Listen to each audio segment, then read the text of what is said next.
Bien, bonsoir à tout le monde. Je vous donne comme d'habitude les indications programmatiques. Donc je vous rappelle d'abord les dates des prochains séminaires. Toujours des lundis, toujours à 20h, toujours dans cette salle, sauf catastrophe. Donc le 14 mars, le 11 avril, le 23 mai, le 6 juin, le 17 octobre, le 12 décembre et le 16 janvier 2017. Voilà donc, et maintenant nous allons revenir à notre problème. J'espère que vous avez à peu près tous eu le papier programmatique. Ce sera quand même plus commode que vous l'ayez, puisque en réalité il va fixer un peu les jalons, les choses importantes, les choses qui le sont moins, et ce sera quand même un guide pour vous. Alors tout ce qui est en italique au début du texte est de l'ordre du rappel et de l'exemple, ou des exemples sur des rappels. Alors, je voudrais à ce propos redire l'idée fondamentale dont nous nous occupons pour l'instant. L'idée fondamentale dont nous nous occupons, c'est l'idée selon laquelle, en définitive, toute figure d'oppression revient à un enfermement dans une figure finie de l'existence, là même où pourrait se tenir une perspective infinie. Autrement dit, nous transformons le problème de l'émancipation ou de ce qui est le processus de libération des possibilités humaines. Nous ne le traitons plus directement sous la forme d'une contradiction explicite entre termes disjoints et séparés du type les oppresseurs et les opprimés, etc., bien que nous puissions y revenir, mais pour l'instant, ce n'est pas comme ça que nous faisons. Nous disons que nous supposons en fait que ce qui attire sur soi l'oppression dans ces différentes figures, c'est toujours la crainte, le risque, la possibilité que quelque chose émerge qui serait radicalement en excès sur cet ordre. C'est assez simple. Si l'ordre fonctionnait sans supposition qui lui soit contraire, et n'aurait pas besoin d'utiliser des méthodes spécifiques d'oppression, l'ordre lui-même constituerait la figure oppressive. Ce dont nous parlons là, c'est des figures oppressives spécifiées, identifiables, et qui sont requises, évidemment, dès lors que l'ordre dont les maîtres sont les gardiens ne paraît pas, ou que l'on peut craindre, que dans son seul fonctionnement, c'est-à-dire dans la seule machine qu'il constitue, il ne suffise plus à contenir, en réalité, dans l'enclos fini de l'oppression, la figure qu'il représente. Alors, c'est pour ça que le point de départ intuitif, c'est que, évidemment, l'oppression se montre quand quelque chose qui pourrait s'extraire de l'ordre qu'elle détient, qu'elle contient, risque, à tort ou à raison, risque d'apparaître. Alors, c'est une des significations possibles d'une sentence révolutionnaire fort ancienne, qui était la sentence « là où il y a oppression, il y a révolte ». C'est malheureusement pas tout à fait aussi vrai, ça, que là où il y a oppression, il y a révolte. C'est pas mécaniquement vrai. Ce qui est certain, c'est que là où il y a révolte, il y a oppression, par contre. C'est-à-dire que là où quelque chose surgit qui paraît perturber l'ordre général, l'ordre va tout de suite et toujours mettre en place des figures oppressives spécifiques. Ce sont celles-là qui nous intéressent.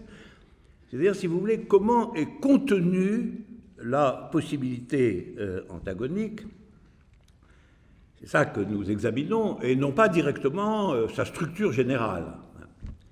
c'est-à-dire la figure classiquement analysée des contradictions sociales ou des contradictions de tous ordres, puisque ce que je dis là n'est pas du tout exclusivement réservé à la politique.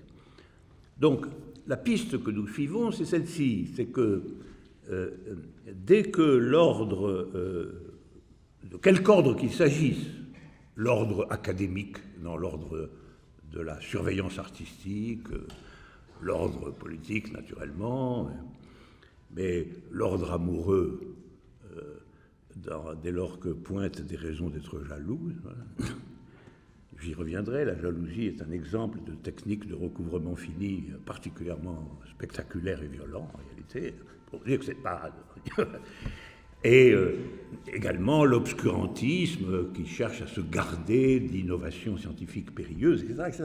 Vous voyez, c'est une figure générale qui se réfère à n'importe quel type d'ordre maintenu, naturellement, par des gens qui ont intérêt à son maintien et des pratiques régulières de ce maintien. Que se passe-t-il lorsque, pour une raison ou pour une autre, quelquefois ce n'est même pas pour une raison, c'est une crainte, on redoute que justement le fonctionnement ordinaire de l'ordre ne suffise plus à ce que cet ordre se maintienne en quelque sorte dans son propre mouvement. Et ce que je soutiens dans ce cas, c'est que il s'agit d'examiner de près quels sont les ressorts, les techniques, les moyens par lesquels, lorsque ceci se produit, l'ordre doit produire à son tour, au regard de cette crainte, des figures singulières de sa propre durée, c'est-à-dire des figures singulières de l'oppression qu'il constitue. Alors, l'hypothèse que je fais, qui est de caractère, elle, en quelque sorte ontologique, sur l'être de la chose, qu'en réalité, la dialectique adéquate pour penser ça, c'est la dialectique du fini et de l'infini. C'est la dialectique du fini et de l'infini parce que, en réalité, étant donné un ordre clos, quelle qu'en soit la nature, cet ordre clos a pour ambition de se perpétuer, c'est-à-dire de maintenir sa clôture comme telle, c'est-à-dire d'empêcher que quelque chose de qualitativement étranger à cette clôture se manifeste, et que donc on peut le décrire toujours comme le maintien d'un certain type de finitude. Fini, voulant dire ici, c'est ce qu'on essaiera d'expliquer plus tard. Parce que c'est assez compliqué, en réalité, vu de près. Et donc, au regard de cela, tout ce qui apparaît en excès sur cette clôture finie et menace en réalité de déborder la conception même du fini, puisque un ordre véhicule sa propre conception de la clôture, donc sa propre conception du fini. Il commence en général par dire que rien d'autre que cet ordre n'est possible. C'est déjà annoncé la finitude en réalité. C'est-à-dire que c'est déjà barré, en un point précis, le possible lui-même. Or, l'interdiction du possible, c'est évidemment une figure majeure de la production ou de la genèse du fini. Inversement, évidemment, tout ce qui apparaît comme déréglant cette clôture, étant au-delà de la conception dominante de la finitude, est perçu et reçu comme étant un péril d'infinitisation de la situation. Et en particulier d'infinitisation des possibles.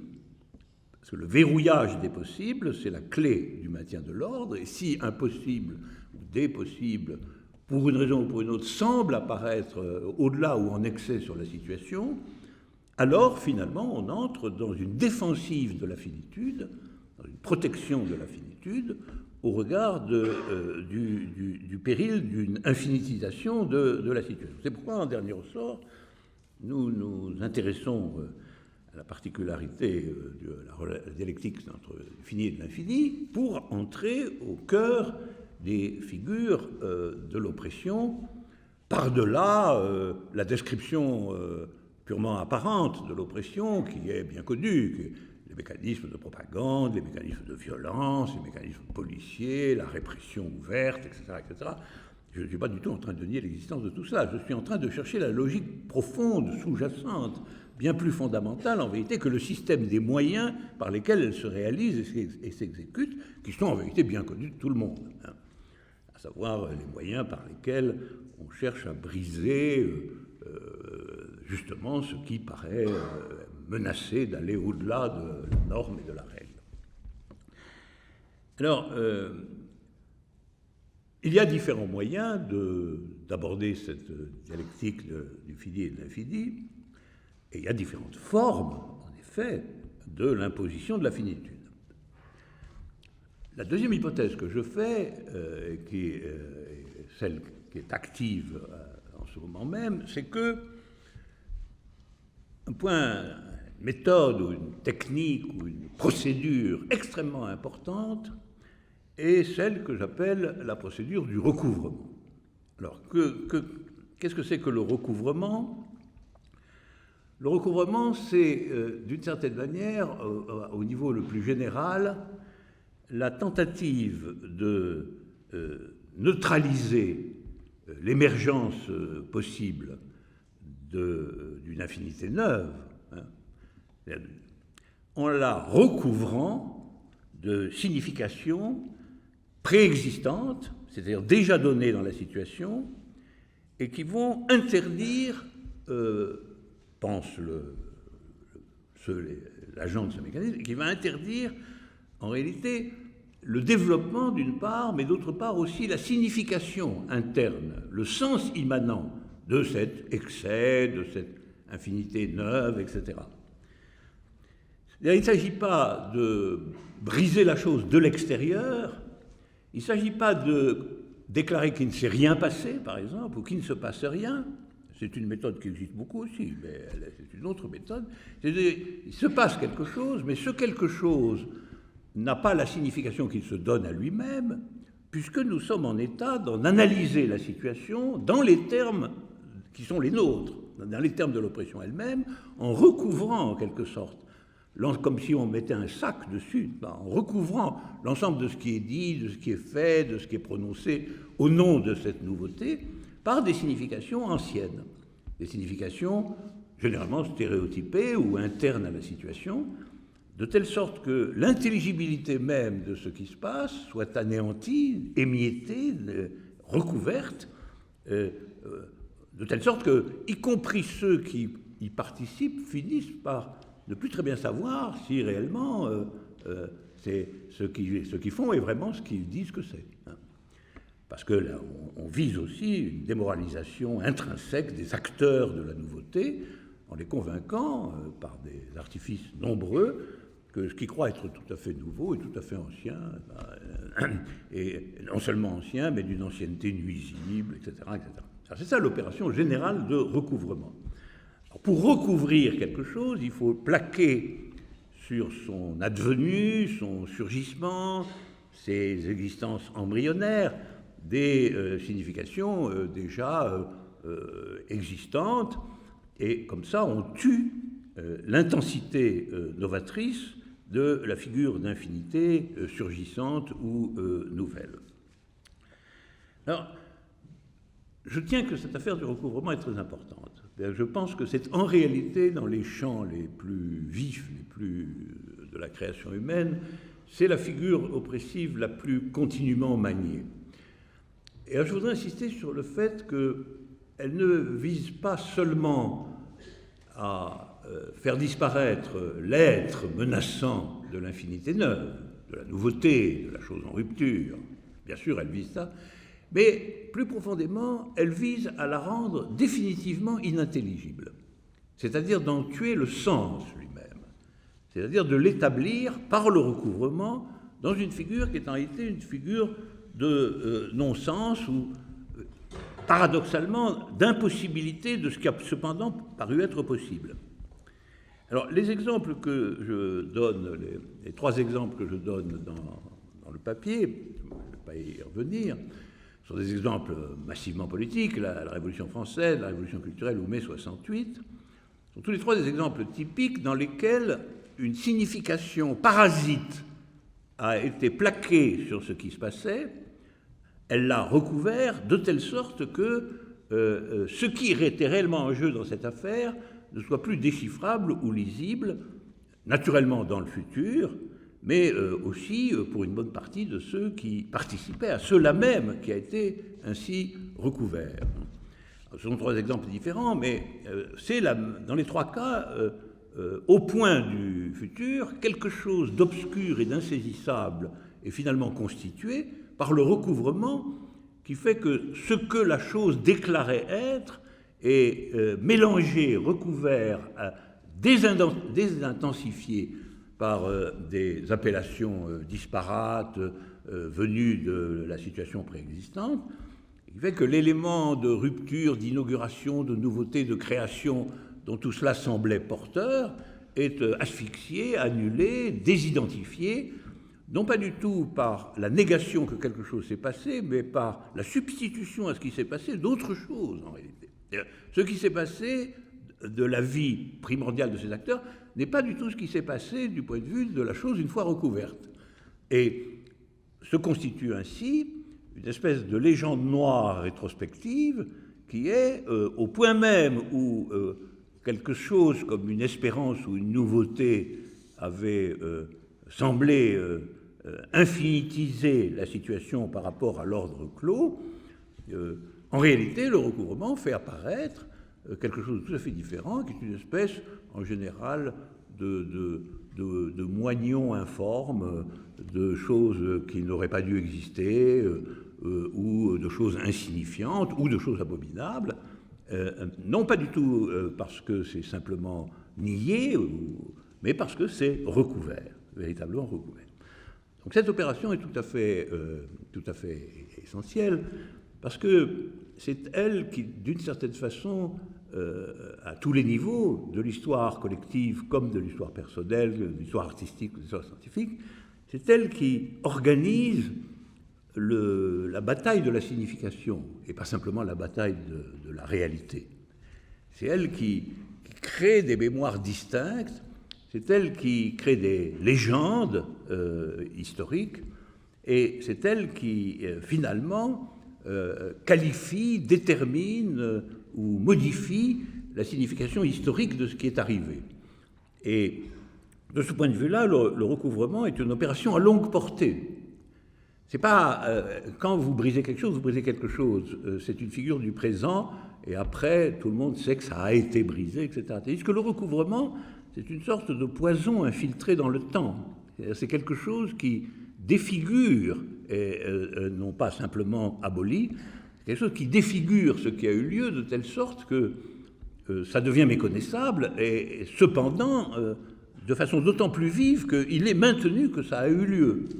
Mais ce qui a eu lieu est transformé en tout à fait autre chose. Alors, je donne trois exemples, je n'y reviens pas, mais je vous proposais comme exercice d'en trouver à votre tour. Voilà. Trouver des exemples, et pas seulement dans le domaine de la grande histoire politique, mais dans le domaine des révolutions artistiques, dans le domaine des percées formelles, dans le domaine des mutations d'un dispositif scientifique, montrer comment la chose a été pendant un temps recouverte, et ça peut arriver à des choses tout à fait intenses. Par exemple, on peut considérer que la création fulgurante par Galois de tout un pan de l'algèbre moderne a été pendant presque une décennie ou 2 décennies recouverte par des gens qui étaient d'un grand talent, donc qui ont protégé les mathématiques, si je puis dire, d'un tremblement de terre. Donc c'est pour vous dire qu'on n'est pas là uniquement dans la spéculation politique. Alors je voudrais, pour procéder à une variation quand même, je voudrais justement parler de ce que sont les opérations de recouvrement dans l'amour.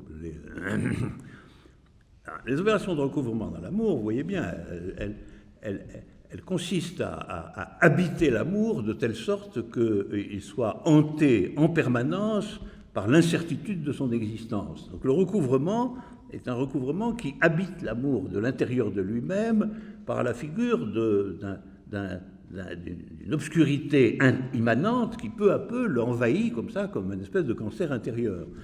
La figure de la jalousie en est la figure la plus achevée, la plus complète.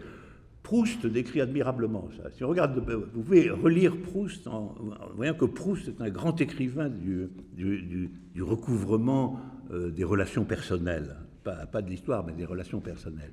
Il montre très bien comment, finalement, on institue, le jaloux institue une espèce de quadrillage préexistant de l'existence de l'autre, n'est-ce pas, qui découpe le temps de telle sorte qu'aucune continuité n'est plus possible et que la suspicion qui est la sienne est une finitisation permanente du mouvement général de l'amour et le bloque dans une fragmentation recouvrante qui est une instance de la finitude.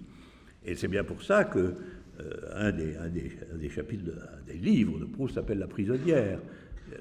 C'est vraiment parce que à ce moment-là, au lieu que l'amour soit le développement intense d'une nouvelle figure de l'existence à deux au lieu d'être à un, etc., il devient effectivement une clôture, un enfermement, une prison, dans laquelle finalement ce qui importe n'est pas tant l'autre, du point de vue du jaloux, que l'autre de l'autre. C'est-à-dire que l'obsession du jaloux, c'est la surveillance, mais ce qui le menace à tout moment, ce qui met en péril son amour, c'est l'autre de l'autre. Y a-t-il un autre de l'autre ? Et évidemment, le souci de l'autre devient prioritaire, et c'est lui qui barricade par son identité d'altérité insaisissable, parce qu'elle est devenue la peur de l'autre, qui barricade l'amour et l'asphyxie ou l'empoisonne.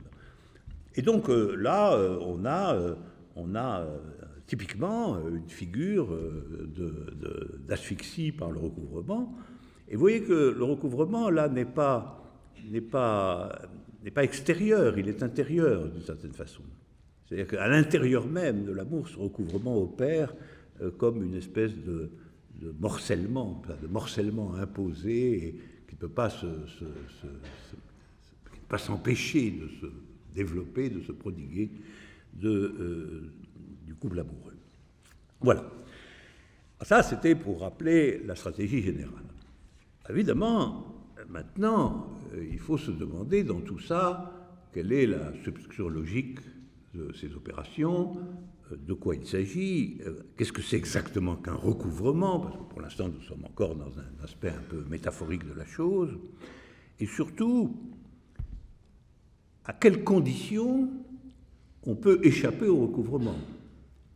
C'est-à-dire quelles sont les conditions dans lesquelles cette forme de dictature de la finitude, de cette manière, forme de dictature de la finitude par imposition d'une signification différente et de morceaux de fini plaqués sur la possibilité infinie qui a surgi, comment ceci peut être contrarié de telle sorte qu'en définitive, serait permise, serait autorisée l'émergence d'une infinité véritable. Alors, pour commencer, il faut savoir exactement ce qu'on va entendre par fini, puisque le recouvrement va se faire par des plaquages de finitude sur quelque chose qui pourrait éventuellement libérer un infini nouveau. Il faut savoir ce que c'est qu'un infini, parce que l'intuition ne nous sert pas beaucoup là-dessus. Parce que comme nous le verrons, des choses qui paraissent infinies peuvent être en réalité finies du point de vue du recouvrement. Ça dépend quelle est leur origine, ça dépend ce qu'elles sont, ça dépend où elles sont situées, ça dépend par qui elles sont maniées. Alors, le point de départ est le suivant. Je le redis là, parce que un ensemble quelconque sera dit fini s'il est composé, en fait, lui-même, cet ensemble de multiplicités qui, dans un autre ensemble préexistant, était définissable. Alors, je ne sais pas s'il y a de la craie, et je ne sais pas si tout le monde peut voir.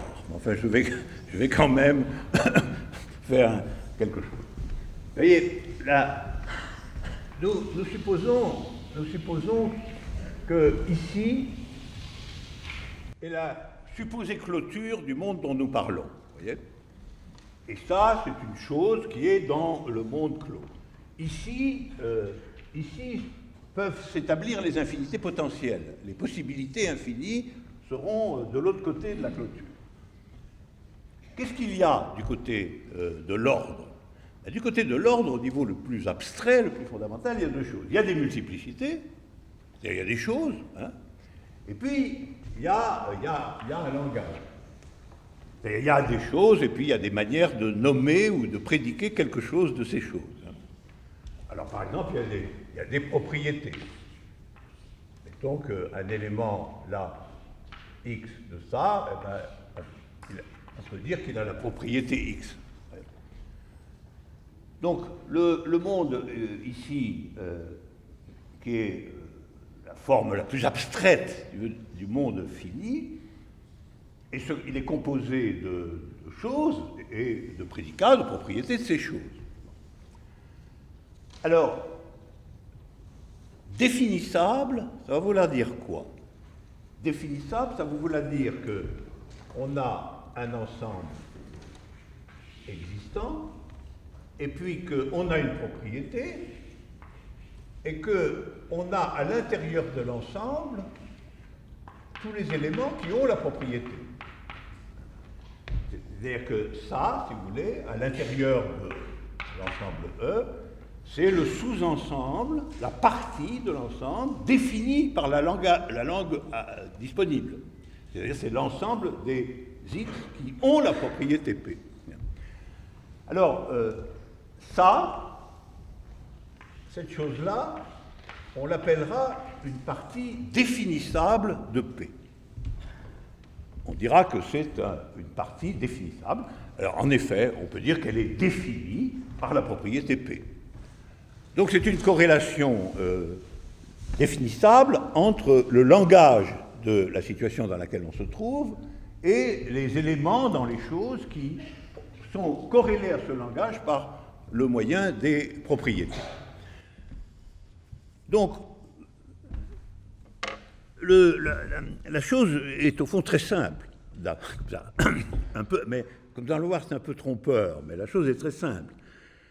C'est-à-dire, une partie définissable d'un ensemble, celle qui est assurée ici, une partie définissable d'un ensemble, c'est une partie soumise à la langue dominante qui est dans le contexte de cet ensemble, c'est-à-dire de ce côté de la barre. Hein.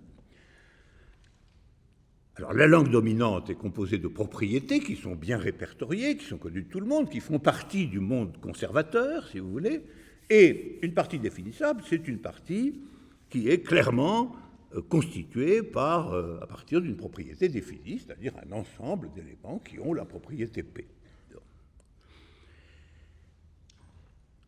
Donc nous sommes en état de savoir ce que c'est qu'une partie définissable, une partie qui a une propriété, et cette opération qui connecte la langue aux choses, là aux choses, je les prends de la manière la plus abstraite qui soit, c'est-à-dire des multiplicités simplement, c'est la base de toute opération de recouvrement. C'est-à-dire par quoi on va recouvrir les choses qui risqueraient de surgir ici, on va les recouvrir systématiquement par des choses de cette espèce, c'est-à-dire des choses qui sont nouées déjà par la langue, c'est-à-dire des choses qui sont en quelque manière intégralement connues, intégralement banales, tout à fait ordinaires, puisque ce sont tout simplement les choses qui ont une propriété que tout le monde connaît. Donc la procédure va pouvoir fonctionner comme ça, supposer que quelque chose là soit menaçant, hein. C'est-à-dire que quelque chose soit comme si ça surgissait en transgression et en déplacement de la barrière de l'ordre, hein. Donc quelque chose qui... Et là, évidemment, on aurait un risque d'infini. L'opération de recouvrement va consister à montrer que cette chose-là, n'est pas du tout extérieure au monde comme elle le prétend, n'est pas une nouveauté infinie, etc., parce qu'on va lui plaquer dessus un recouvrement composé de parties définissables. Donc on va faire comme ça. C'est ça un recouvrement. C'est-à-dire on va recouvrir l'inconnu supposé par des parties définissables, et ainsi on l'aura complètement verrouillé, puisque les parties définissables, évidemment, c'est ce que tout le monde connaît déjà. Alors si, par exemple, Robespierre, au lieu de le voir, je prends mon premier exemple, au lieu de le voir comme un révolutionnaire qui tente d'introduire dans le système politique des figures d'égalité, vous le voyez comme un aventurier opportuniste sanguinaire et aigri. Ben, sanguinaire, aigri, opportuniste, c'est des machins comme ça. C'est-à-dire c'est des déterminations repérées par tout le monde, dans le monde tel qu'il est.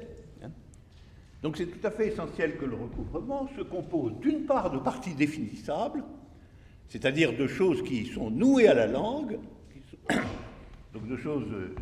alors quand je dis des choses, ça peut être des phrases, des énoncés, des jugements, n'importe quoi.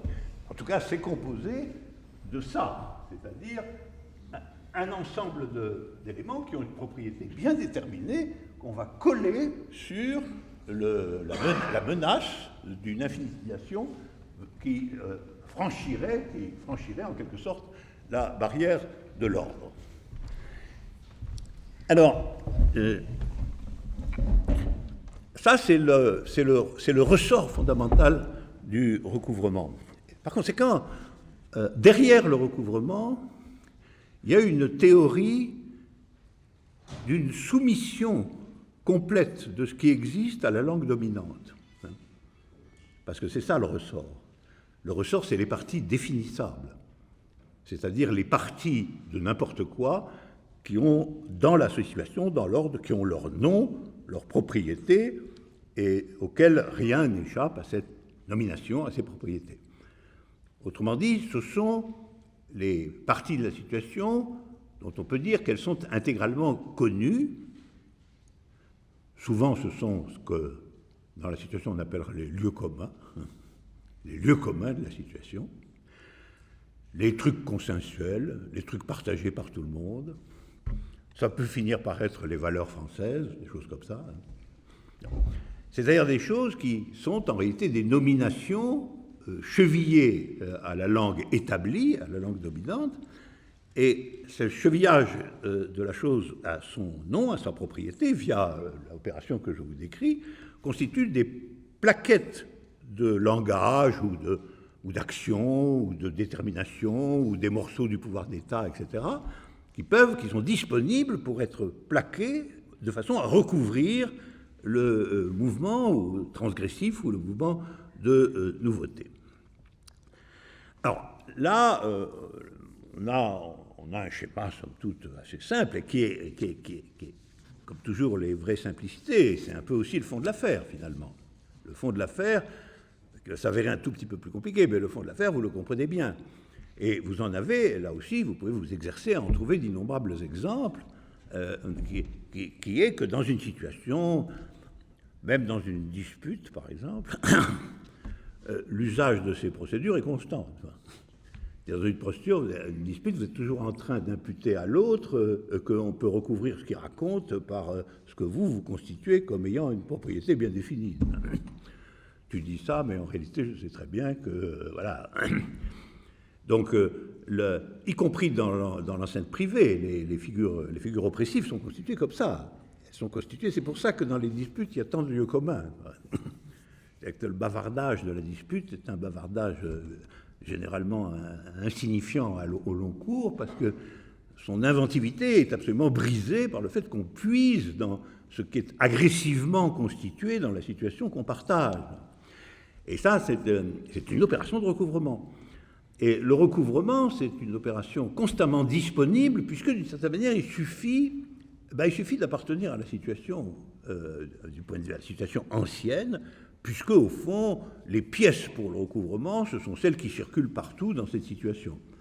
Et c'est pour ça qu'on peut les évoquer sans trop dire ce qu'elles sont, puisque de toute façon, le seul point intéressant, c'est qu'elle soit saturée du point de vue de la langue. Et alors, si vous dites, on en a parlé ici même le 23, si vous dites la France, ben oui, la France, tout le monde sait ce que c'est. Sauf que justement, c'est pas vrai que tout le monde sait ce que c'est, que même peut-être personne aujourd'hui ne sait exactement ce que c'est. Mais donc le savoir n'est pas la vraie question. La vraie question, c'est que entre la chose supposée, France, et le nom, il y a là un verrouillage qui ne permet pas d'aller plus loin, qui ne propose pas d'aller plus loin. Donc le nouage de la chose et de son nom va fonctionner tout seul. Et il va se plaquer sur une situation qui peut-être n'a aucun rapport avec lui, mais qu'il va tenter quand même de colmater ou de recouvrir. Alors, quand on regarde de près, c'est la raison pour laquelle je vous ai mis quand même un petit traquenard, un exemple de petit traquenard, quand on regarde de près, on s'aperçoit que c'est un peu plus compliqué parce que le mot propriété est un mot un peu équivoque. C'est un mot qui n'a pas de grande simplicité. C'est un mot de la langue courante, mais... Et donc je vous ai donné un exemple dans lequel, à force de dire que on fait du définissable, on finit par trouver une entité qui est indéfinissable mais qui est parfaitement définie. C'est-à-dire on fait surgir cette chose dont on a eu parlé dans d'autres circonstances, qui est un point d'impossible. Un point d'impossible, c'est une chose qui est censée être pleinement définissable, une autre chose qui est indéfinissable, mais finalement ça se tamponne en un point où ce qui était censé ne pas être définissable est parfaitement défini. Alors il faut se méfier de ça. Il faut se méfier de ça. Quelle est la conséquence de cette méfiance, en réalité ? La conséquence de cette méfiance, c'est qu'il faut faire attention à ce qu'on va appeler une propriété. Voilà. Il va falloir faire attention à ce qu'on va appeler une propriété, et de façon à tenter d'éviter les traquenards de la contradiction pure et simple. Même celui qui, en vue d'opprimer les gens, recouvre ce qu'ils font, ce qu'ils racontent, essaie d'éviter la contradiction explicite. Ce n'est pas toujours le cas. Quelquefois, il tombe quand même. Par exemple, vous allez dire que je parle toujours de lui comme s'il était un objet philosophique, mais j'étais très intéressé par le fait que Valls ait déclaré, c'était un énoncé quand même philosophique, que commencer à comprendre, c'était forcément commencer à excuser. Ça, je trouve que c'est un énoncé, enfin, remarquable. De quoi cet énoncé est-il le recouvrement ou la tentative de recouvrement ? La tentative de recouvrement de la compréhension effective de ce qui s'est passé, tout de même. Là, c'est un bon exemple. Il prend, d'une certaine façon, un lieu commun flottant, à savoir, quand il se passe une chose horrible, l'urgence n'est pas de comprendre. Ça, beaucoup de gens pensent ça. Peut-être qu'on le pense tous à un moment donné. Mais en définitive, l'impératif de la raison, y compris de la raison politique, c'est tout de même de comprendre ce qui se passe. Il est extraordinaire que le chef d'État enseigne à ses ouailles qu'étant donné qu'il s'est passé quelque chose, il est tout à fait interdit de le comprendre. En plus, il est le chef des écoles, après tout. Alors le prof, en début d'année, il va commencer par dire « Mes chers amis, il y a tout de même une chose qu'il faut bien voir, il y a beaucoup de circonstances où il ne faut pas comprendre. » C'est quand même un énoncé un peu au bord de la contradiction, vous voyez, puisque vous tentez en réalité d'opposer, je ne sais pas quoi, la raison au fanatisme, la laïcité à la religion, la paix à la violence, la démocratie au fascisme, tout ce que vous voulez, mais vous ne pouvez pas faire tenir cette opposition sur le fait qu'il ne faut pas comprendre ce qu'est l'autre, quand même. Au contraire, vous devez normalement revendiquer une pleine intelligibilité, compréhension rationnelle de toute chose. Et donc ça, c'est les pannes du recouvrement. C'est les pannes du recouvrement parce qu'il est pris en flagrant délit de ne vouloir que recouvrir. Et de ne vouloir que recouvrir de telle sorte qu'entre ce qui est définissable et ce qui ne l'est pas, il se prend les pieds, comme dans l'exemple formel que je vous ai donné. Parce qu'en réalité, si vous dites d'un côté... on piétine nos valeurs par quelque chose d'abominable, et puis d'un autre côté, que vous interdisez aux gens de le comprendre, la lisière du définissable et de l'indéfinissable est brouillée dans cette affaire. Elle est brouillée, puisque comment pouvez-vous définir ce qui s'est passé ou le déclarer indéfinissable si vous ne savez même pas de quoi il s'agit? Alors, les opérations de recouvrement sont donc elles-mêmes tenues, y compris dans leur validité propagandiste, à déployer une certaine cohérence. Et en tout cas, nous, pour les comprendre, nous devons essayer de voir comment rendre le concept général de recouvrement, dans un premier temps, parfaitement compréhensible. Alors ça veut dire qu'il faut que nous donnions de propriété une définition rigoureuse. Et ce qui veut dire que pour comprendre complètement les opérations du recouvrement dans leur substructure formelle, eh bien, il faut en effet formaliser un peu la langue. C'est pour ça que, finalement, la théorie complète du recouvrement, c'est une théorie mathématique.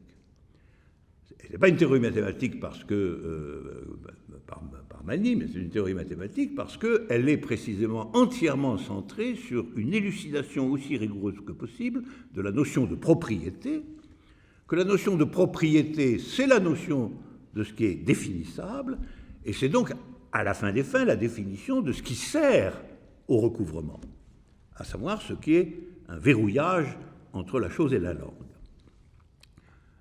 C'est pourquoi j'indique pas de processus du pensée du réel sans formalisation, parce qu'en effet, là c'est un bon exemple. Si vous voulez comprendre les opérations formelles par lesquelles l'adversaire tente de recouvrir ce que vous proposez comme éventuel excès sur la situation, eh bien, il faut, pour en comprendre les fondements, les abstractions formelles, il faut quand même donner un sens fixe, pendant au moins un moment, à la notion de propriété. Alors, ça, on ne va pas le faire, hein, ici. On ne va pas le faire. C'est extraordinairement barbant, il faut le dire. Mais c'est les choses ennuyeuses de la pensée dont, en tout cas, on ne peut pas se passer de savoir qu'il faut les faire. Ce qui est un demi-recouvrement de l'activité réelle, de se contenter de savoir qu'il faut le faire plutôt que de le faire. C'est déjà à moitié recouvert, ça. Enfin, on va quand même se l'autoriser. Mais vous voyez ce que ça veut dire. Ça veut dire qu'en fin de compte, si on veut élucider de façon complète ce schéma très général, il faut quand même que propriété, c'est-à-dire ce qui se passe du côté de P de X, là, soit un petit peu plus subtil que ce que nous tirons de l'usage de la langue commune. Il faut que ce soit un tout petit peu plus serré pour y voir clair sur les opérations sous-jacentes du recouvrement. Donc là, il faudrait un processus de formalisation qui permette de donner au mot propriété une signification rigoureuse et par conséquent de donner aussi une définition rigoureuse à ce qui est définissable. Alors, nous supposons dans la suite que nous l'avons fait. Donc nous supposons que nous disposons d'une langue formelle rigoureuse et que nous savons effectivement ce que c'est qu'une propriété et par conséquent que nous savons ce qui est définissable, à savoir un ensemble constitué d'éléments qui ont une propriété bien définie. Voilà. Alors, à partir de là, nous allons traiter 4 points qui sont à la fin de votre document, et que je réénumère parce qu'ils constituent une stratégie, de cette manière. Bon, d'abord, la définition précise de ce que c'est qu'un ensemble marqué par la finitude. Donc, vous voyez, c'est la définition précise de ce qui se passe là. Donc, un concept particulier du fini. Alors ça, c'est important parce que, en réalité, le fini est une notion qui n'est intelligible que dans le type de procédure de finitude dont il s'agit. Le fini n'est pas une donnée objective indépendante des processus. Là, fini, ça veut dire ce dont on peut se servir dans un recouvrement. C'est-à-dire, c'est fini au sens où ça sert à recouvrir, désidentifier et finalement rendre incompréhensible le surgissement d'une nouveauté du côté de la transgression de l'ordre, c'est-à-dire le recouvrement de quelque chose qu'on pourrait supposer infini. Donc ça, c'est le premier point. Le deuxième point, c'est ce que j'appelle la rencontre d'une alternative. Ça, c'est un point tout à fait frappant. C'est qu'on ne peut pas éluder le fait que peut-être tout est fini, c'est-à-dire que les tenants de l'ordre ont raison, que ce qui n'est pas dans l'ordre assigné à la finitude est en réalité impossible, inexistant, voire dangereux. Et on ne peut pas démontrer que c'est impossible. Ça, c'est un point très spécial. Il n'est pas possible de démontrer que la doctrine des oppresseurs est intenable. Ça, c'est un point qui mériterait de grandes discussions. Parce que ça signifie, d'une certaine manière, qu'il faut cesser de penser que ça va s'écrouler tout seul en face. Ce qui serait le cas si on pouvait démontrer que la position des adversaires est intenable. Chez Marx, il y a une hésitation sur ce point, on sait bien. Tantôt il laisse entendre que l'histoire travaille quand même dans le bon sens, quoi. Elle va, un jour ou l'autre, amener à l'effondrement du système de domination et qu'elle va conduire la société sans classe. À d'autres moments, et en particulier quand il s'occupe de bâtir son international, c'est une autre musique. Parce qu'il semble que ce soit très difficile, justement, pas du tout allant de soi, traversant des péripéties absolument compliquées, etc. Alors ça, c'est un point tout à fait important. On ne peut pas démontrer en général, en règle générale, on ne peut pas démontrer que celui qui manie le recouvrement, c'est-à-dire qu'il dit cette chose-là que vous croyez nouvelle et infinie, je la recouvre par ce qui existe vraiment et qui est tiré de mon ordre à moi, hein, vous ne pouvez pas démontrer que celui qui dit ça a nécessairement tort et que ça va, par conséquent, que son affaire ne va pas marcher. Et vous ne pouvez pas non plus démontrer que vous avez tort. Vous ne pouvez pas non plus démontrer que si vous faites la supposition que quelque chose ne peut pas être recouvert, qu'il y a une infinité, c'est-à-dire une nouveauté véritable, qu'on ne recouvrira pas, eh bien, on ne peut pas non plus démontrer que vous avez tort. Je préciserai tout à l'heure ce que ça veut dire. Enfin, c'est ce que j'appelle la découverte d'une alternative fondamentale.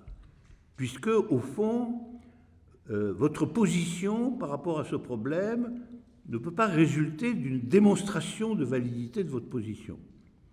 Ce qui veut dire quoi? Ça veut dire qu'à un moment, il y a un choix. Il y a qu'à un moment, il faut choisir. C'est-à-dire que toute pensée rationnelle est aussi habitée par un choix fondamental. Et qu'on ne peut pas l'esquiver. Autrement dit, on ne peut pas se dire qu'on est convaincu de part en part, et jusqu'au bout, par une démonstration rationnelle de ce que la position que vous allez choisir est vraie, pertinente et victorieuse à terme. On ne le peut pas. Au niveau auquel je me situe, qui est un niveau d'abstraction extrême, mais qui est le niveau de la théorie du recouvrement. Et on ne peut pas non plus démontrer le contraire. On ne peut pas non plus démontrer que la position de l'adversaire est nécessairement victorieuse. Alors on reviendra de ce point tout à l'heure. Le troisième point, c'est à quelles conditions la position infinitisante peut-elle se soutenir, puisqu'elle ne se soutient pas d'une démonstration rigoureuse. Donc on peut la choisir, mais la choisir, ça veut dire quoi? C'est ça le troisième point. À partir du moment où on sait qu'il y a un choix, il faut savoir qu'est-ce que c'est que choisir. Et enfin, le récapitulatif de tout ça, dans ce que j'appelle l'éthique fondamentale, c'est-à-dire la détermination de ce qu'il faut assumer pour être du côté que je considère comme le bon. C'est-à-dire le côté, naturellement, la thèse selon laquelle il n'est pas vrai que tout peut être recouvert. Alors, je reprends ces points à part. Alors, premièrement, finalement, qu'est-ce qu'un ensemble marqué par la finitude? c'est un ensemble qui est construit, qui est fabriqué avec uniquement des pièces qui sont des ensembles définissables. Voilà. Je le donne. C'est un ensemble qui est constitué par des morceaux agglutinés les uns aux autres, et tous ces morceaux sont des morceaux en réalité définissables, au sens strict que leur donne la langue dont on se sert à ce moment-là, qui est une langue formalisée. Autrement dit, un ensemble fini au sens du recouvrement, ça n'est pas une notion quantitative. C'est un point très important. Ça ne veut pas dire qu'il est petit. Ça ne veut pas dire qu'il est spécialement petit. C'est sa composition qui compte. Et ce n'est pas étonnant, puisque c'est une opération de recouvrement. Donc ce qui appartient au constructible, et qui est le matériau vraiment de tout recouvrement, c'est des multiplicités qui sont composées entièrement de choses définissables. Autrement dit, elles sont de part en part définissables dans leur composition intrinsèque. Alors, le définissable lui-même, il est défini comme des parties d'ensemble qui sont déjà là. Donc, vous voyez, le constructible, le fini,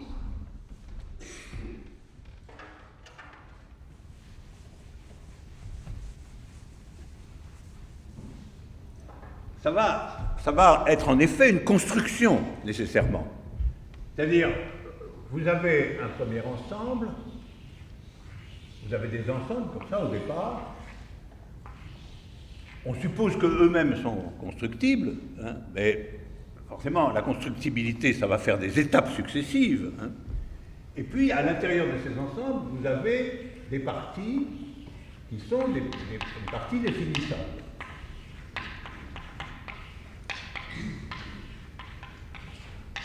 Voilà.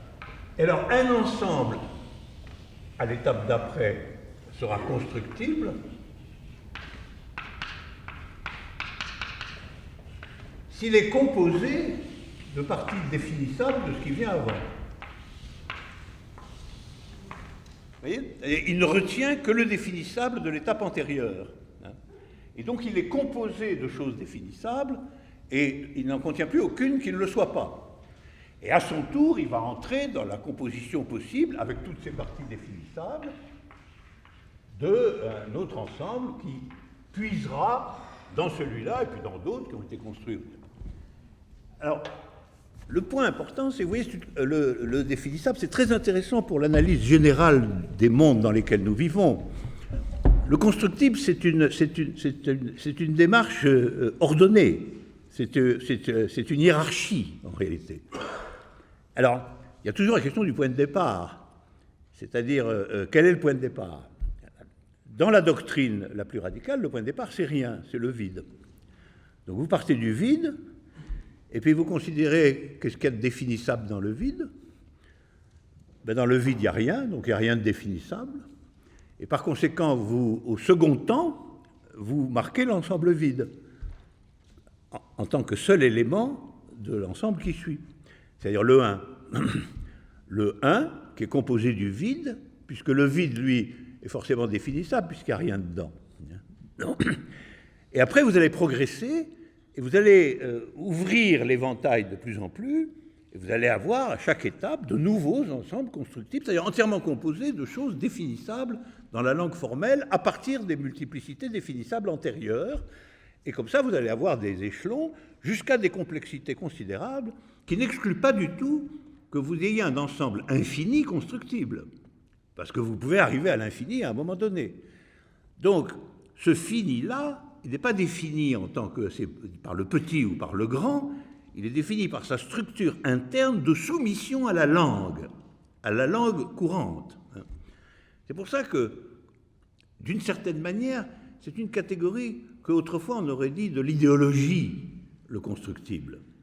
Parce que c'est rapporter les choses, n'admettre comme existantes que les choses qui sont déjà soumises à la langue dominante.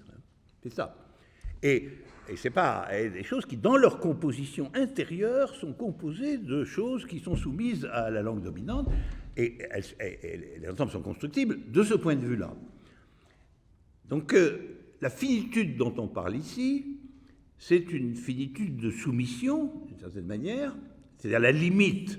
Vous voyez bien où elle est, la limite. La limite, c'est que vous n'acceptez pas qu'il y ait de l'indéfinissable. Et évidemment, si vous pensez que vous n'admettez que le définissable, ça veut d'un certain point de vue dire que vous n'admettez que ce que le monde connaît déjà, que ce que le monde a déjà nommé, structuré, défini, pratiqué, etc. Et c'est ça la structure d'une idéologie dominante. Une idéologie dominante en tant que conservation générale du système, c'est qu'elle n'admet en réalité, à la fin des fins, que des opérations sur le définissable qui est le sien, c'est-à-dire sur la langue qu'elle utilise pour, elle, nommer les choses, les définir et les hiérarchiser dans l'ordre du définissable. Et donc ça va être les pavés du recouvrement. C'est-à-dire tous ces constructibles-là, seront disponibles avant la barrière, et on pourra les utiliser pour les précipiter sur ce qui peut ou qui prétendrait apparaître de l'autre côté, de façon à ce qu'on dit, mais non, en réalité, je les recouvre très facilement avec du définissable. Alors, on peut dire que les ensembles constructibles, de ce point de vue-là, sont la forme générale de tous les matériaux utilisés dans les procédures oppressives, mais singulièrement dans les procédures oppressives de recouvrement. Au fond, tout ça, c'est une variation sur ce qui a été longtemps appelé l'idéologie dominante. Mais c'est un petit peu plus sophistiqué, quand même. C'est un petit peu plus sophistiqué que 2 ou 3 idées. C'est plus sophistiqué parce que, d'une certaine manière, ça se constitue en réseau, comme ça, capable de recouvrir, alors à l'intérieur de l'ordre, de recouvrir tout. Puisque à l'intérieur de l'ordre, en définitive, ne seront admises comme réellement existantes que les choses dont la structure est le définissable déjà établi. Et par conséquent, l'invention elle-même sera une invention bornée. Ça ne veut pas dire qu'il n'apparaîtra pas des choses nouvelles, parce que vous pouvez toujours ajouter un étage. Mais dans l'étage que vous ajoutez, il n'y aura que du définissable venant de l'étage d'avant. Donc en réalité, ça sera nouveau parce que ça combine d'une autre manière le définissable, mais ça ne sera pas nouveau au sens où ça ne serait pas définissable. Donc finalement, il va y avoir une espèce d'automorphie comme ça de l'ordre dominant qui, du point de vue du rapport entre les multiplicités et le nom qui leur est donné, va s'auto-entretenir sous l'égide de la langue dominante et sans que jamais rien ne se montre qui ne serait pas réduit à cette langue. Autrement dit, il n'y aura pas d'innommable. Il n'y aura jamais pas. L'innommable ne entrera pas.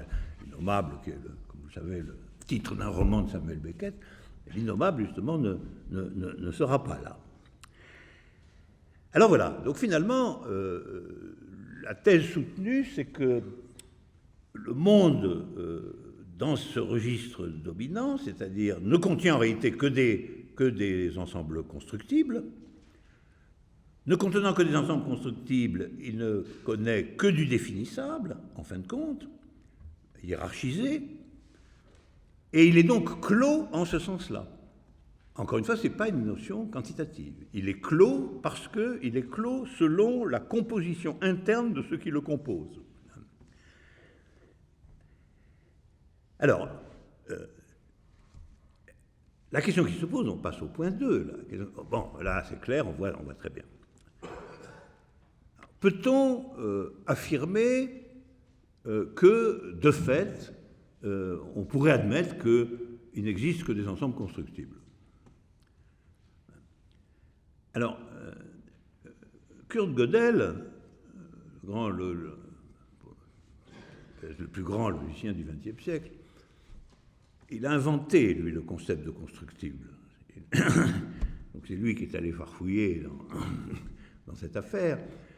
Et le concept mathématique de constructible, et il a démontré avec virtuosité qu'il n'était pas contradictoire d'admettre que tous les ensembles existants sont constructibles, formellement.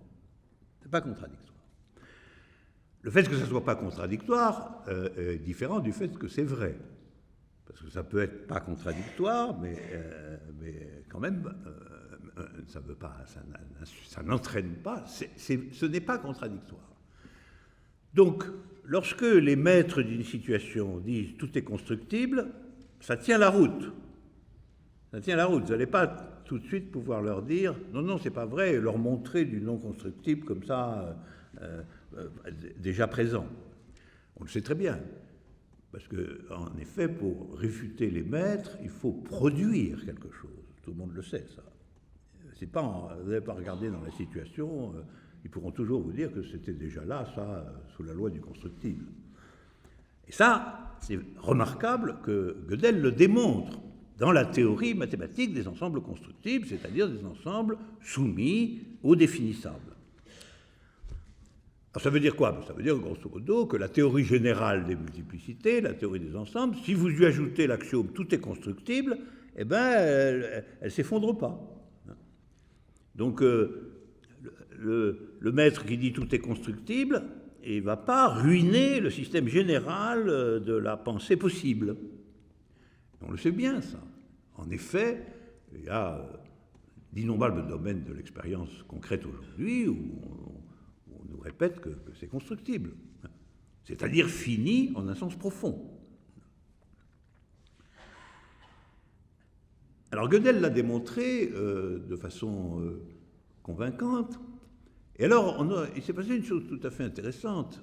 On aurait pu se dire à ce moment-là, puisque ça marche, il n'y a qu'à décider que, en mathématiques là je parle, il n'y a qu'à décider que tout est constructible. Parce que la mathématique où tout est constructible, c'est beaucoup plus simple d'un certain point de vue, évidemment. Puis vous n'avez pas d'innommable, vous n'avez pas de trucs qui s'échappent dans les coins, vous n'avez pas de... tout est classé, tout a son nom, tout est registrable, tout est constructible, comme le mot le dit, et ça semble devoir être un paradis. Or, pratiquement aucun mathématicien n'en a voulu. Ça, c'est intéressant. Aucun mathématicien ne s'est précipité dans le paradis constructible en disant formidable. Là, on démontre l'axiome du choix, on démontre l'hypothèse du continu, tout est en ordre, tout est carré. En plus, il y a du fini et de l'infini, mais de l'infini correct, si je puis dire, de l'infini constructible, donc tout ça à bonne mine. Et donc, on pourrait imaginer qu'on va là-dedans.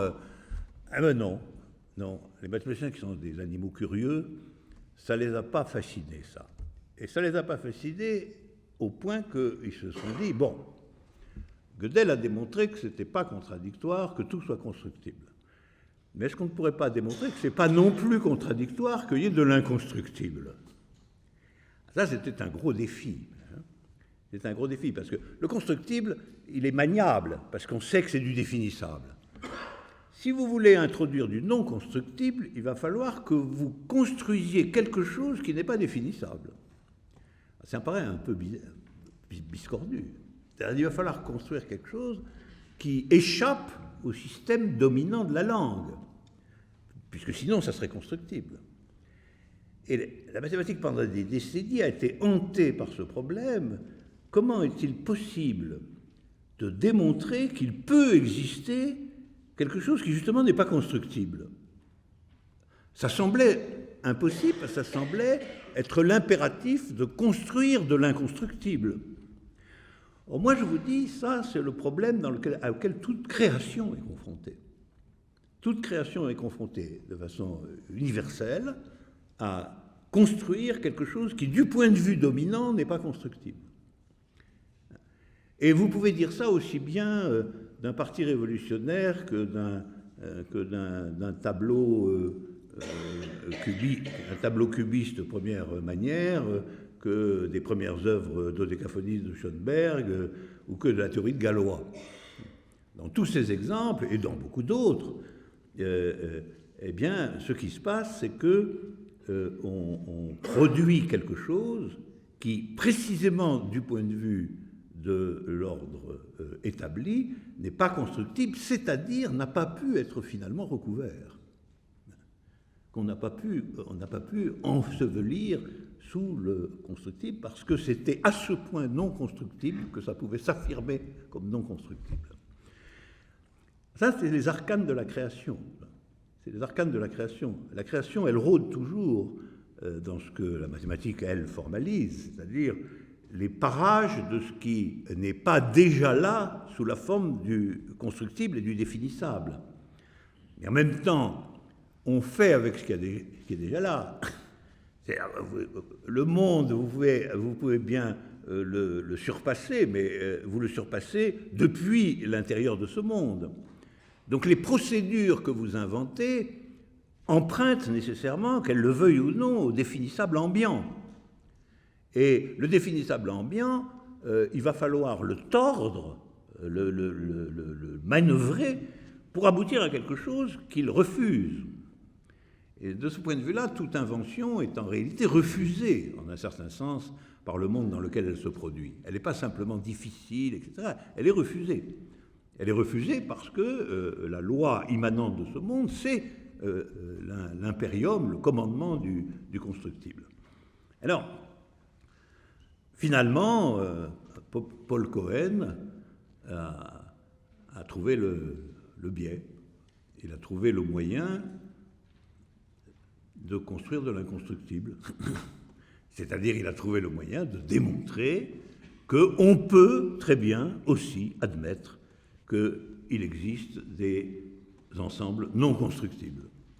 C'est-à-dire des ensembles qui ne seront pas atteints par la hiérarchie constructible et qui sont intrinsèquement non constructibles. Et il est tout à fait remarquable qu'il les ait nommés en réalité des ensembles génériques. Alors pourquoi générique? Ce mot a une longue histoire, parce que c'est le mot par lequel Marx désigne le prolétariat dans les manuscrits de 1944. Il dit que le prolétariat, c'est la représentation de l'humanité générique, c'est-à-dire la représentation de l'humanité comme telle, c'est-à-dire la représentation de ce qui, dans l'humanité, relevant exclusivement de l'humanité, n'est pas de l'ordre du définissable imposé par une société déterminée. Le point qui touche l'humanité en tant qu'humanité générique, c'est-à-dire l'humanité en tant que genre d'existence qui n'est pas codé ou précodé dans les figures que la société toujours lui impose ou désigne. Alors, finalement, l'être générique, c'est aussi celui de la société sans classe, hein, mais dès le départ, cette question du générique, chez Marx, indique que ce qu'il entendait par prolétariat, c'était le point non constructible de la société bourgeoise, le point existant non constructible. Ça existait, les gens étaient là, mais en tant que capacité subjective, c'était un point que l'ordre non seulement ne pouvait pas construire, mais ne pouvait pas imaginer qu'on puisse construire.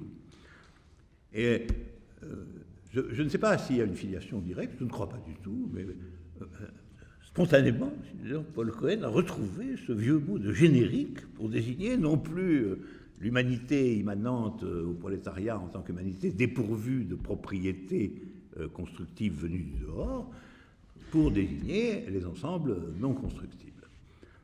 Donc vous voyez qu'on est bien dans le problème qui circule dans l'ensemble de ce dont on est en train de parler. Alors on s'est trouvé dans la situation suivante. Il est possible de déclarer que tout est constructible, il est aussi possible de déclarer que non, qu'il y a de l'inconstructible, du point de vue mathématique, du point de vue des preuves mathématiques. Et donc, que faire? Que faire dans ce genre de situation? Dans ce genre de situation, il faut choisir. Il n'y a rien à faire. Vous ne pouvez pas dire les deux à la fois. Si tout est constructible, vous ne pouvez pas dire qu'il y a du non-constructible. Et s'il y a du non-constructible, vous ne pouvez pas dire que tout est constructible. Par conséquent, y compris le mathématicien, s'engageant dans ces questions de théorie des ensembles, doit assumer ou ne pas assumer l'axiome de constructibilité. C'est l'axiome qui dit tout est constructible. Et s'il ne l'assume pas, ça ne peut pas être au nom de raisons de cohérence. C'est plus simple et c'est tout aussi cohérent.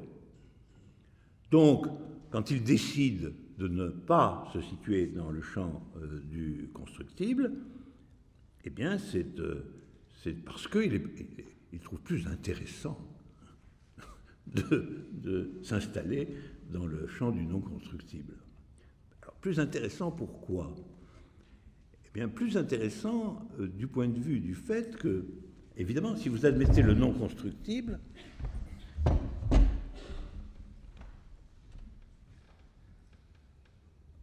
vous allez admettre qu'il existe quelque chose qui ne peut pas être recouvert. Donc s'il existe quelque chose qui ne peut pas être recouvert, mettons ici qu'il y a un noyau non recouvert. Il est certainement générique. Eh bien, ce noyau non recouvert, il est radicalement extérieur au premier champ. Il est radicalement extérieur parce qu'il n'est pas constructible et donc il ne dépend pas, il n'est pas composé, lui, de choses définissables. Il y a de l'indéfinissable en lui. Par conséquent, celui-là, on peut l'appeler une relance.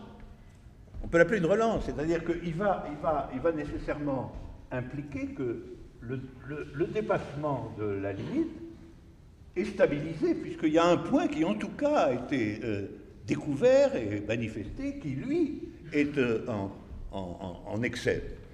Alors, c'est une relance au sens où vous pouvez vous appuyer sur ce point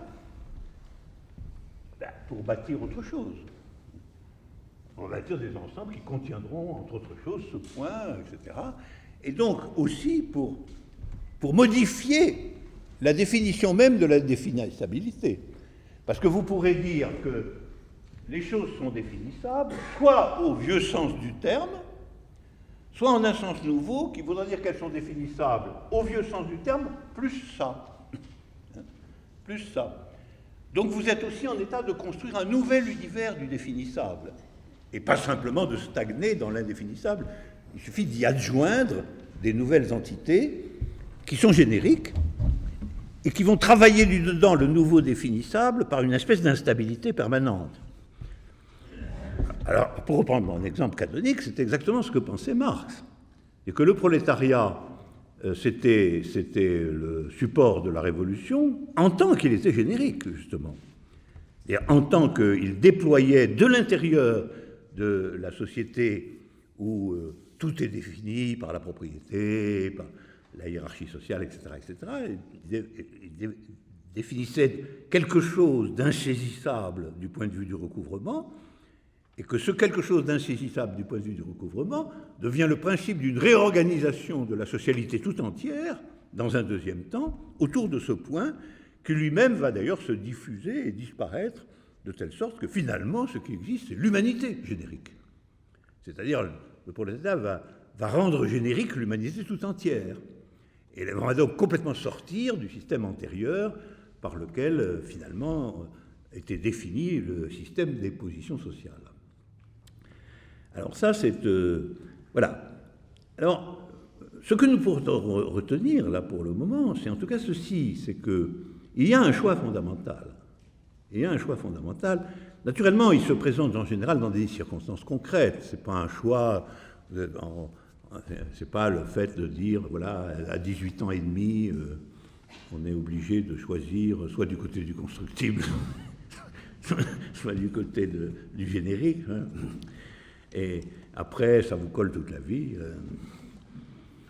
En réalité, c'est un choix que vous rencontrez à chaque fois que la possibilité d'un surgissement de quelque chose d'autre et par conséquent la logique du recouvrement, etc., vous y êtes confronté pour des raisons X de façon intense. C'est ça.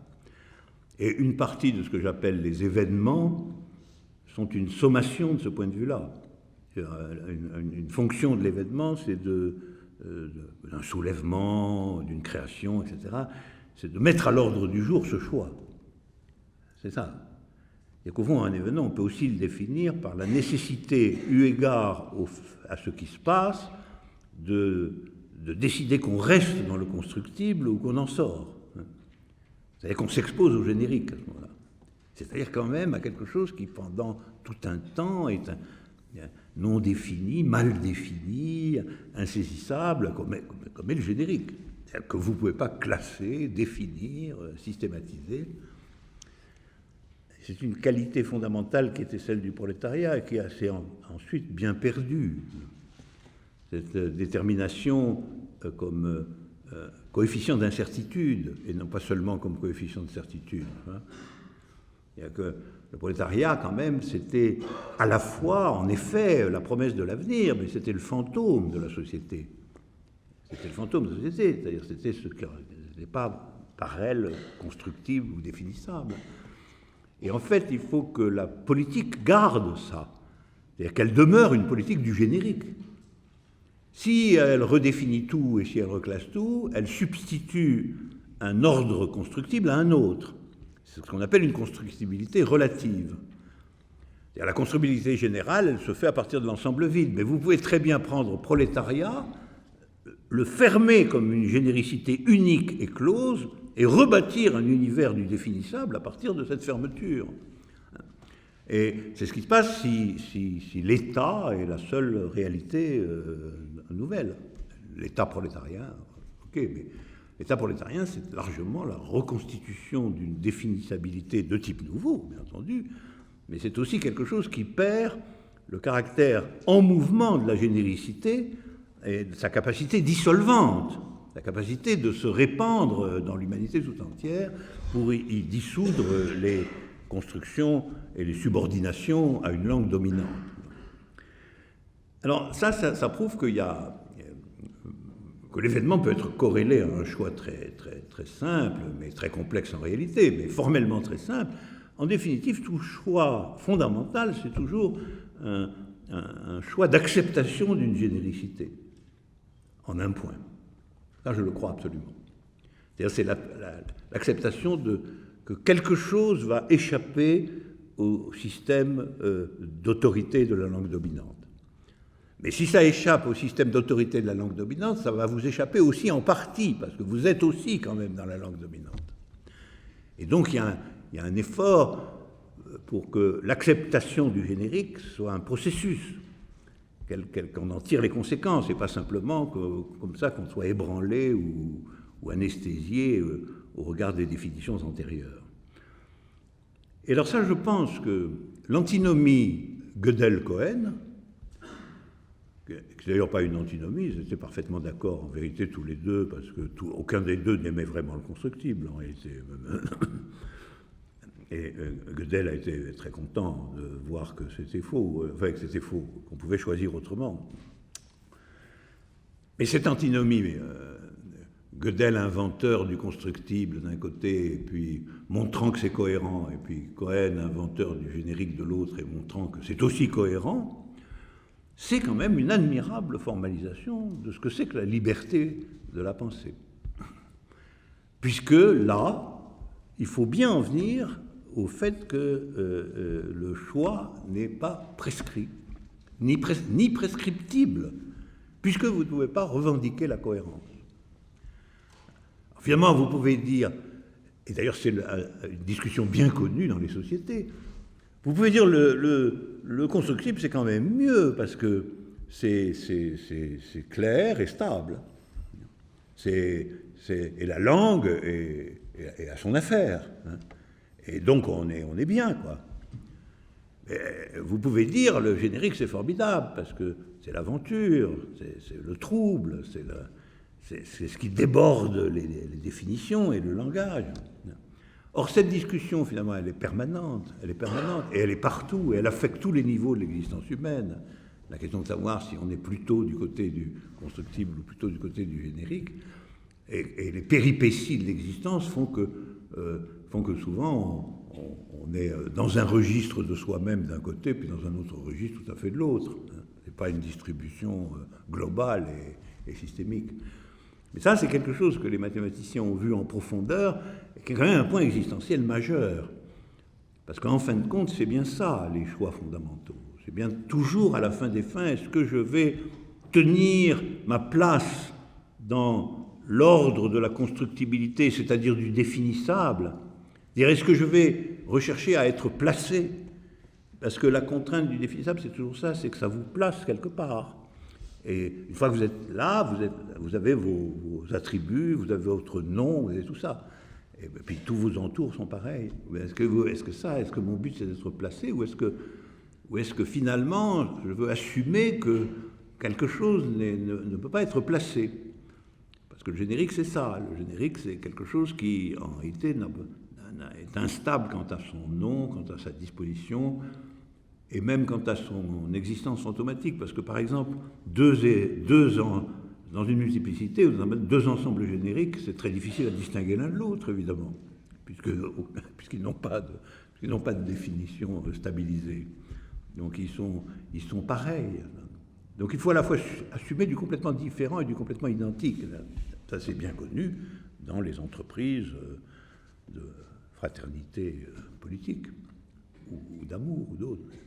Effectivement, vous savez que toute l'histoire intellectuelle de l'interprétation de l'amour a toujours oscillé entre le fait que ce qui était formidable dans l'amour, c'est qu'on était deux, et puis le fait que ce qui était formidable dans l'amour, c'est qu'on était un. En fait, ça se déplace toujours un peu comme ça, il n'y a rien à faire. On pourrait dire l'amour à la Gödel et l'amour à la Cohen. Mais... Voilà, alors ça c'était sur le deuxième point. Toute pensée contient un choix fondamental. Donc la pensée est libre en un sens profond. Et elle est libre non pas parce qu'elle peut dire n'importe quoi, c'est la liberté d'indifférence, ça n'a aucun intérêt. Comme aurait dit Descartes, Descartes disait la liberté d'indifférence, la liberté de dire n'importe quelle bêtise, pas intéressant du tout. Mais là, c'est pas ça. Là, il y a un choix fondamental. Ça, c'est une liberté radicale, de toute manière. Alors maintenant, supposez maintenant qu'on ait fait le choix d'être du côté du non constructible, pour une raison ou pour une autre. Alors ça veut dire quoi, ça ? Quelles sont les conséquences ? C'est pas forcément parce que vous avez sous la main, j'insiste, un ensemble non constructible, parce qu'un ensemble non constructible, ça ne se trouve pas dans le pas d'un cheval. C'est pas comme le constructible ça se trouve très facilement. Mais le non constructible, c'est très difficile à trouver. Donc, ça peut se présenter sous la forme que votre choix fondamental, c'est qu'il y a du non-constructible. Et même en mathématiques, c'est comme ça. Si vous déclarez que l'axiome de constructibilité est faux et vous allez vous installer ailleurs. Oui, mais qu'est-ce qui va matérialiser ça ? Vous voyez bien, quand vous faites le choix du constructible, c'est un choix clair. C'est-à-dire, finalement, ce qui n'est pas conforme à la langue dominante, ça n'existe pas. Tout. Tandis que le générique, il faut pouvoir affirmer qu'il existe, mais ça veut dire quoi ? Ça veut dire quoi ? Puisque vous n'allez pas bavarder à son sujet, lui trouver des noms, etc. C'est simplement l'idée qu'il y a de la nouveauté indéfinissable dans l'ordre établi. Et alors, c'est pour ça que, en réalité, là, on touche vraiment à l'infini. On touche vraiment à l'infini, c'est-à-dire qu'en définitive, il faut affirmer qu'il y a de l'infini, au sens strict, c'est-à-dire de l'infini non constructible. Il faut l'affirmer, et puis après voir si on travaille dans le monde avec cette idée qu'il y en a, est-ce que ça va, en effet, se vérifier, se construire, etc. Par conséquent, la subjectivité non constructible, appelons-la comme ça, c'est-à-dire la subjectivité générique, elle suppose toujours que vous supposiez l'existence d'un infini non constructible. Supposition que vous allez faire travailler dans le réel. Ce n'est pas une supposition inerte. Si vous supposez ça, vous allez regarder attentivement, vous allez vous défendre contre les recouvrements, vous allez dénoncer le définissable facile, vous allez traquer les déclarations de constructibilité qui sont à l'évidence uniquement destinées à maintenir l'ordre, etc. etc. Vous faites tout un travail dans tous les ordres de la pensée. Mais vous ne ferez pas ce travail si vous n'avez pas fait le choix fondamental de le faire. C'est-à-dire si vous n'avez pas, d'une manière ou d'une autre, opté pour la supposition qu'il y a réellement de l'infini non constructible. Et moi, c'est ce que j'appelle une idée. J'appelle ça une idée. Il faut avoir une idée. Et une idée, c'est toujours, quelle qu'elle soit, que ce soit l'idée que va surgir une nouvelle œuvre d'art, que ce soit l'idée acharnée qu'on va bouleverser la science ou que la science va être bouleversée. Une idée, c'est toujours une anticipation infinie sur l'existence d'un univers possiblement générique. C'est ça, une idée. Et vous pensez que ce type d'infini va vous servir à témoigner, à mesurer le fait qu'en effet, quelque chose qui transgresse l'ordre du constructible dominant peut exister. Alors là-dessus, évidemment, les mathématiciens ont fait un travail formidable. Parce qu'eux, évidemment, quand ils se sont engagés dans la brèche du non-constructible, ça a fait des conséquences extraordinaires.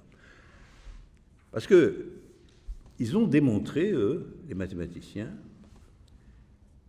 qu'il existe certains infinis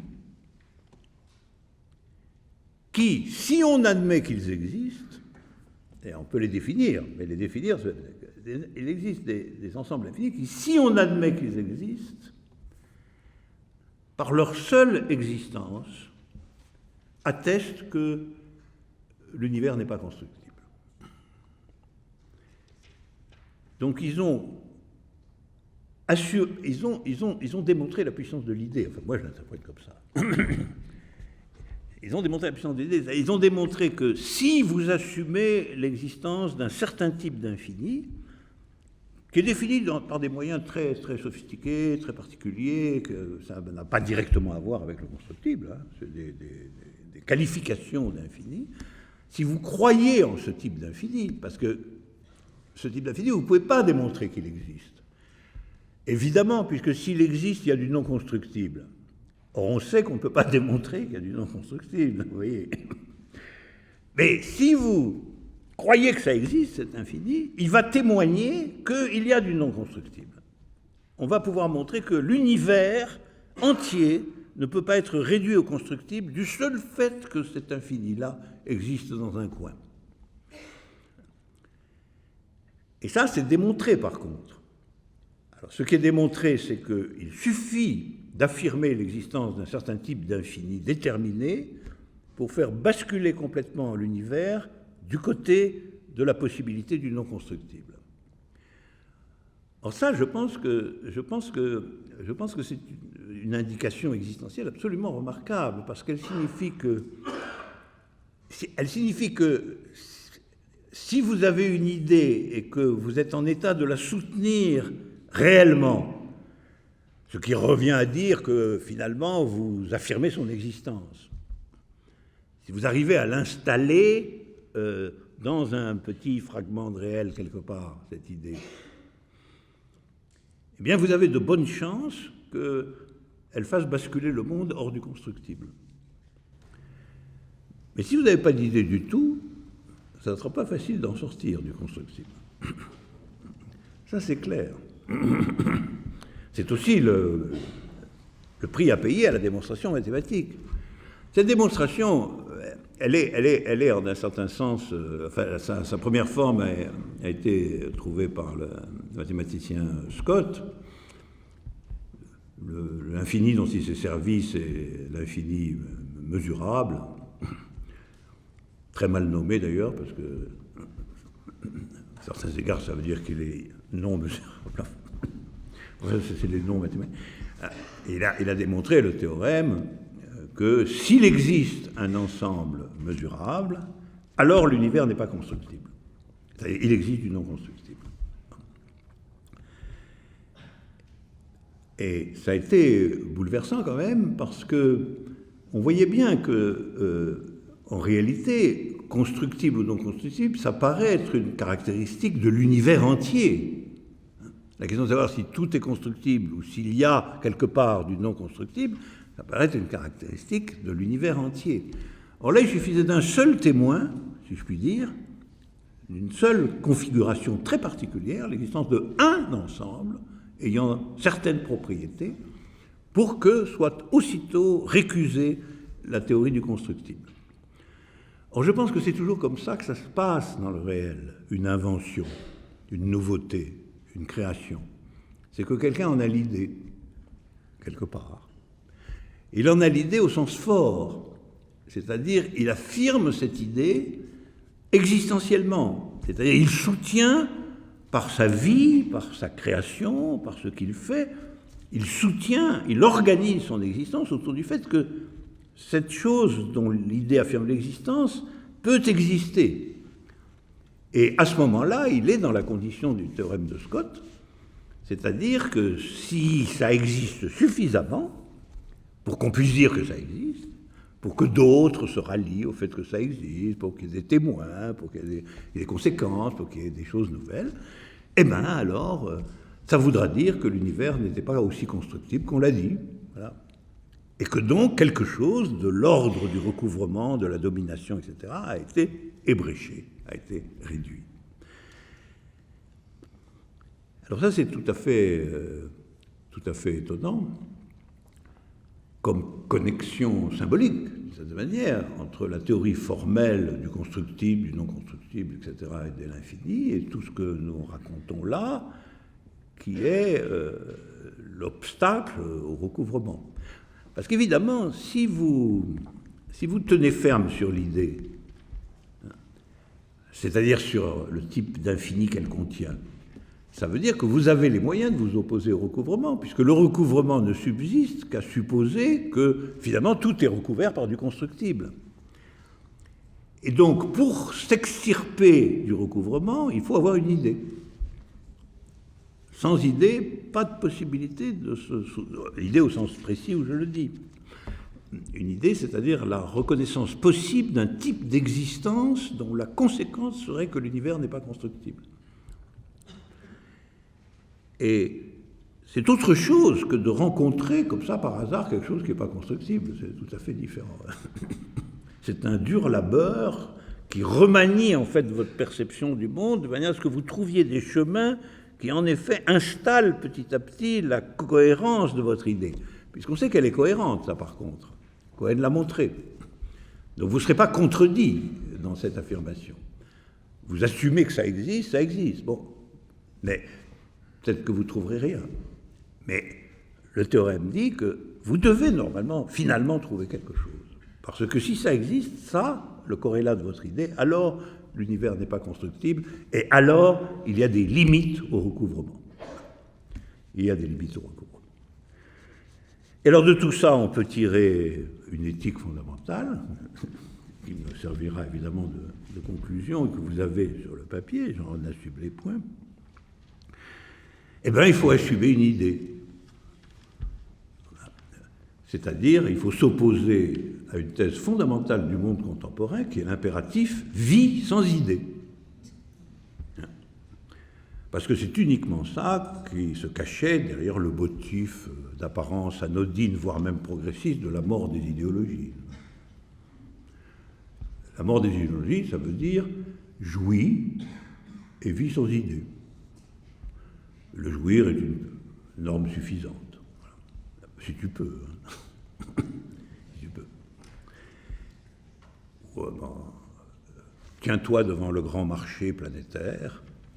Si tu peux y acheter quelque chose, ça sera bien. Et puis pour le reste, ne nous embarrasse pas l'esprit avec tes idées. Donc l'impératif du monde contemporain, c'est vie sans idée, qui est avec toute une doctrine derrière de recouvrement.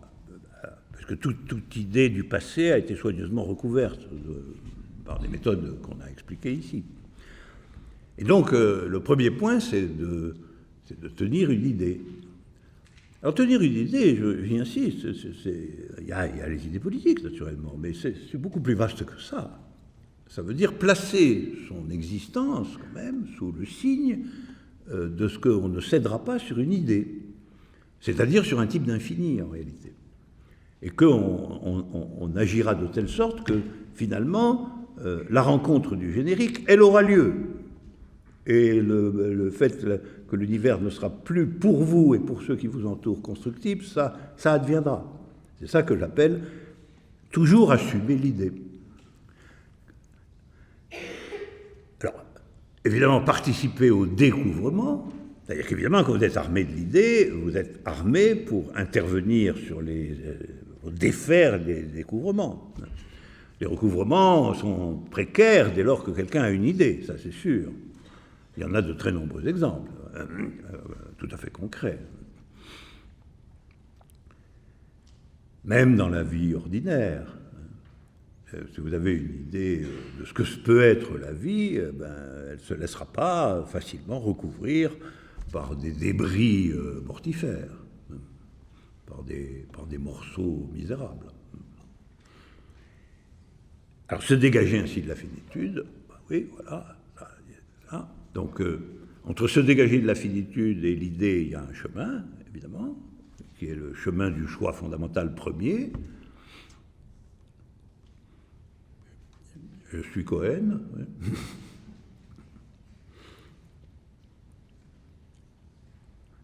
Et puis, alors ouvrir la pensée à l'infini réel, c'est évidemment la synthèse de tout. La synthèse de tout, c'est ce qui va rétrospectivement vous montrer que infini, c'est toujours relatif à un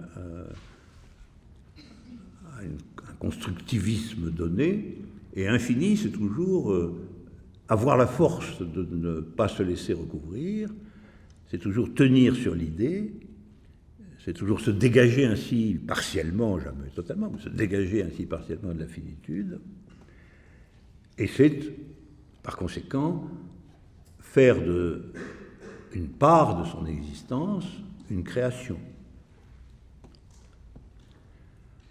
Alors quand c'est absolutisé, ça devient chimérique, mais faire avec obstination d'une partie de son existence une création.